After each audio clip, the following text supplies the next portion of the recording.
pessoal, hoje eu vou entrevistar o Dr. Fernando Gomes, neurocirurgião e neurocientista.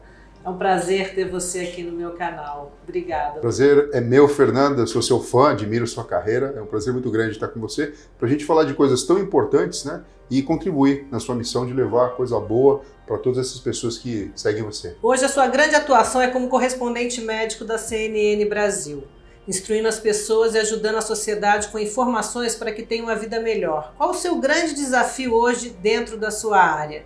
O que precisa dizer e o que as pessoas estão com dificuldade de ouvir e entender? Fernanda, o grande desafio que a gente tem como comunicador é pegar os termos, jargões e conhecimentos que são muito específicos da área e traduzir em poucos minutos, porque a televisão é assim, né?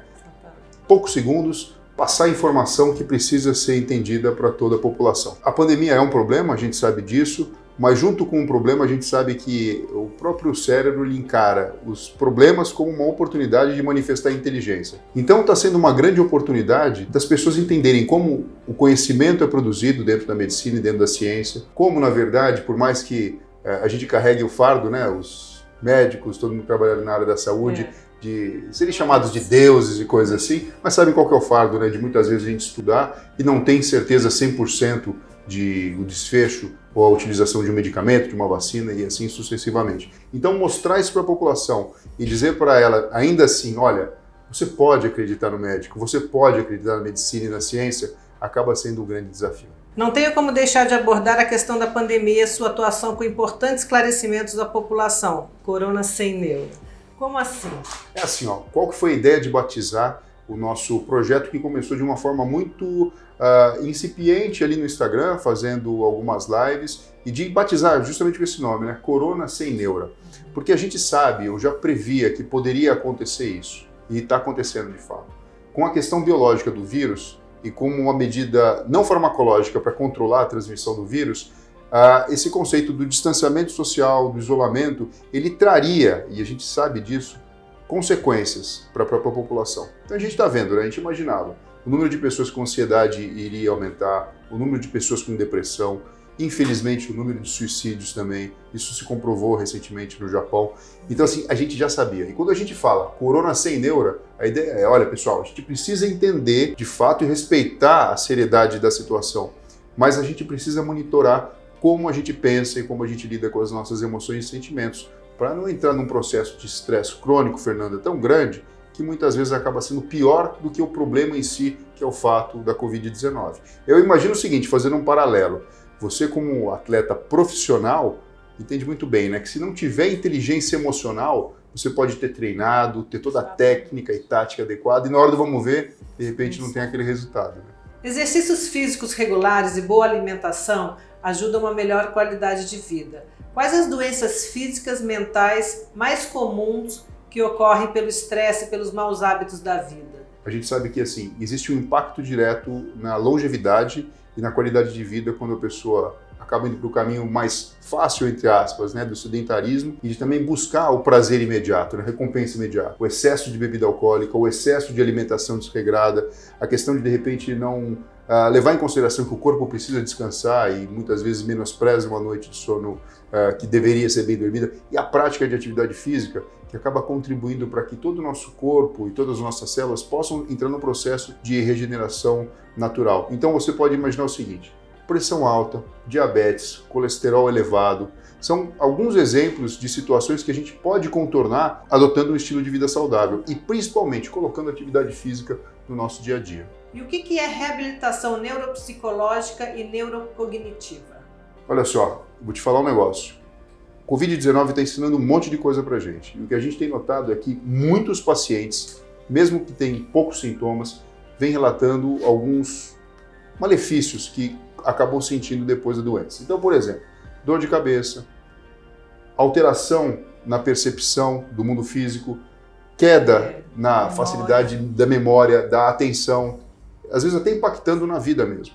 Então, o que acontece? Dentro da neurociência, existe um ramo da neurociência aplicada chamada neuropsicologia, na qual é possível, através de testes, identificar como que a pessoa está reagindo e como ela está agindo em relação à sua vida cotidiana. Então, como está a linguagem, como está a memória, como está a atenção. Quando a gente fala reabilitação, e a gente pode aplicar bem nesses casos, por exemplo, mas em outros também, como por exemplo, o indivíduo que teve um acidente, teve um tumor cerebral, um AVC, você faz o diagnóstico da função cerebral que está cometida e de uma forma adequada você estimula para que o indivíduo venha a recuperar a função. E isso é capaz devido a um processo que acontece dentro da cabeça da gente, chamado neuroplasticidade.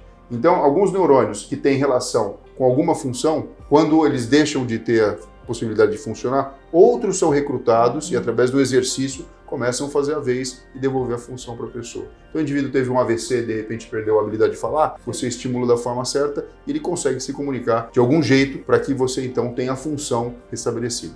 Doutor, o que é terapia integrativa e qual a relação com a medicina preventiva? Isso é tendência hoje ou já é uma realidade? Olha, Fernanda, isso acaba sendo uma realidade hoje em dia. Cada vez mais a gente percebe que existe um entendimento do ser humano como um todo. Então não adianta você tratar, por exemplo, a úlcera do estômago ou só a dor que a pessoa está sentindo. A gente precisa entender a pessoa como um todo. Então quando a gente fala medicina integrativa, a gente fala da medicina multidisciplinar. Então, diferentes profissionais vendo aquele paciente sobre um ponto de vista diferente e outras práticas mesmo, como, por exemplo, a acupuntura, a questão da massoterapia, ozonoterapia, coisas que assim, você fala assim, puxa, mas tem sentido Jejum isso? intermitente. Jejum intermitente. Então, muitas vezes as pessoas perguntam, que eu faço, doutor? Fernanda, como é que faz para melhorar a tensão? As pessoas não têm noção que talvez fazendo o jejum intermitente, ela possa melhorar a sua tensão. Incrível. Uma pessoa, para ser considerada integralmente saudável, precisa estar bem nos aspectos físico, mental, emocional e comportamental, certo? Exercitar o cérebro é tão importante quanto exercitar o corpo? É possível mesmo usar 100% do seu cérebro? Você sabe que esse é o maior neuromito que a gente tem na neurociência, Fernanda. O pessoal fala assim, olha, a gente só usa 10% do cérebro. É verdade?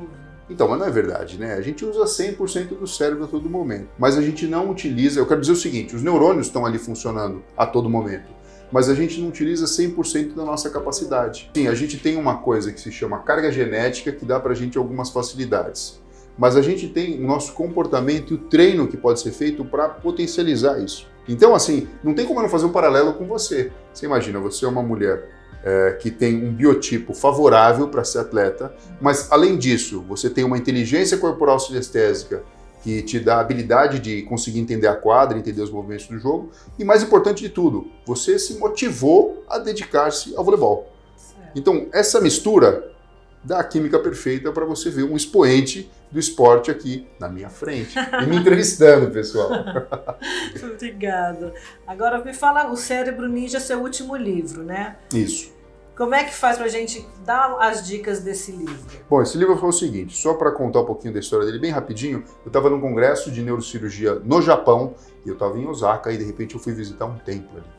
E eu tive um grande insight quando eu estava em um determinado andar, vendo as coisas que tinham dos samurais e dos ninjas. Eu parei para pensar, eu falei, é isso que eu preciso fazer para comunicar para as pessoas que existe sim um jeito de você turbinar o seu cérebro e usar 100% das suas potencialidades. Fazendo uma analogia com o ninja. Então assim, a gente não vai usar 100% do cérebro a todo momento, mas o ninja, ele tem missões, não tem? Ele se prepara para isso. E de fato, eles se preparavam naquela época mesmo. Então, prática de meditação, prática de exercício físico, mas o ninja também sabia tocar um instrumento musical, dominavam a arte dos disfarces, conseguiam ter combate com muitas pessoas. Então assim, a gente também consegue, Fernanda, na nossa vida, se pensar dessa forma e utilizando, obviamente, né, truques, dicas e orientações da reabilitação neuropsicológica, incrementar a nossa capacidade mental. E aí, ó, usar 100% do cérebro. A nosso favor, né? Que bom, não. É muito bom, né? Fazer dança, outra vai fazer judô, né? Acho que tem que fazer de tudo, tocar um instrumento, enfim, né? Tem tantas coisas que estimular. Você ativar o o que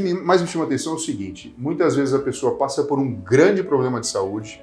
Isso eu vejo, sabe? Aqui mesmo, nesse ambiente que a gente está, das pessoas que vêm se consultar. Então teve um acidente de automóvel, teve um derrame cerebral. Aí depois que foi lesado, entra no processo e começa a fazer um monte de coisa. Eu começo a aprender música, através da musicoterapia. Né? Só depois que tem um problema físico, quase morre de Covid, aí a pessoa vai mudar, vai querer emagrecer, é incrível. Isso, mas daí eu me pergunto, mas por que a gente não faz isso antes? Sempre. Então por isso que esse livro acaba provocando isso, essa ideia nas pessoas. Agora vamos falar desse livro, gente. Então assim, a gente falou da razão, né? Vamos falar agora do coração. Então, é o amor, né? E o que o mundo precisa para melhorar? Como funciona um coração apaixonado? Bom, um coração apaixonado, os gregos já falavam que a paixão era quase que a mesma coisa de uma doença mental. Porque durante a fase da paixão, que ela acaba durando aí 6 meses, 2 anos, em média, né? Tem gente que é apaixonada por muito mais tempo, mas geralmente durante esse período, existe todo um processo diferente que o cérebro lança a mão e acaba funcionando de uma forma alterada. O que eu quero dizer com isso? Muitos neurotransmissores acabam estando em níveis diferentes e alguns circuitos são acionados e outros moderados de uma forma diferente. Então, o que acontece? A pessoa, ela fica com muito mais motivação, ela encontra naquela pessoa tudo de bom, então o circuito de recompensa cerebral acaba sendo só aquela pessoa que tem a chave. É incrível. E assim, ó, parece muito com a nossa função neurológica chamada atenção. Então, assim, se você me perguntar, Fernando, é possível amar mais de uma pessoa ao mesmo tempo? As pessoas adoram essa pergunta, né? Assim, amar, qual que é o conceito de amor? Tá apaixonado? Não dá. Tá apaixonado é só por uma pessoa. Certo. Se tiver por mais de um, já não é paixão, é outro nome. Perfeito. Porque a paixão faz com que o seu cérebro funcione de uma maneira extremamente focada. E existe um motivo biológico para isso, que depois a gente pode falar. Ou quem tiver mais curiosidade, né, adquire livro aí, ó, vai mandar bem. Muito bom. Como viver melhor os dias de hoje? O cérebro que comanda tudo? Como o cérebro cria os pensamentos? É assim, ó, o dia de hoje traz pra gente um grande desafio, né? Eu acho que a grande sacada que tá todo mundo, de alguma forma, tendo e despertando, é que não é só o mundo físico, não é só o corpo físico que importa. A gente sabe que a nossa parte emocional importa e que existe, sim, alguma coisa além disso, que faz com que tudo isso tenha sentido. Então é mais fácil a gente falar, né, do mundo mental antes de ousar um pouco mais. Então, se até algum tempo atrás só a inteligência emocional funcionava para você, de alguma forma, se proteger, né, às vezes das decepções da vida, dos desafios, hoje em dia você precisa estimular outros aspectos da inteligência, como, por exemplo, a inteligência intrapessoal, que é essa habilidade, Fernanda, da gente olhar para dentro da gente mesmo, a gente indivíduo. Né? O meu indivíduo não adianta eu tentar mandar a fórmula para você, porque não dá. Você precisa se autoconhecer. E além dessa inteligência intrapessoal, a existencial, que pode ser a conexão com Deus, com o Criador, com a força da natureza. A gente pode chamar o nome que for. E eu falo assim o nome que for, porque de repente a pessoa do outro lado aí é ateu, é agnóstico, enfim. E é isso. Quando a gente expande a nossa forma de entender e de compreender isso, a gente acaba vivendo melhor. Porque a vida nada mais é do que o intervalo entre o momento em que a gente passa a respirar por nós mesmos até o momento que a gente deixa de respirar e morre. Então é esse intervalo que importa. Como manter a saúde mental e ser positivo em relação à vida, mesmo numa adversidade, uma crise financeira, amorosa, uma pandemia? Então, existe um conceito. Eu falo conceito, nem sempre funciona para todo mundo, mas todo mundo tem isso dentro de você. Você pode estimular isso, chamado resiliência.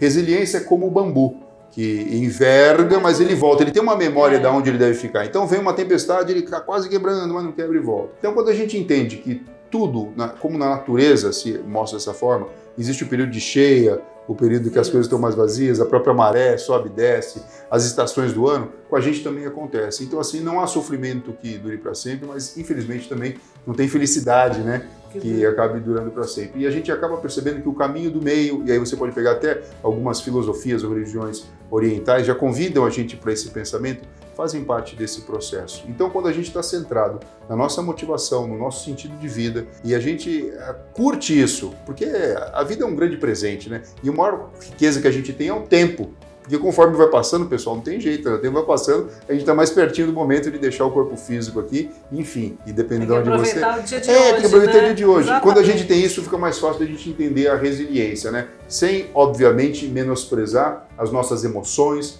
as nossas sensações e aquilo que aflige ou que deixa a gente muito feliz. Que mensagem ou orientação o doutor gostaria de deixar para quem está nos assistindo?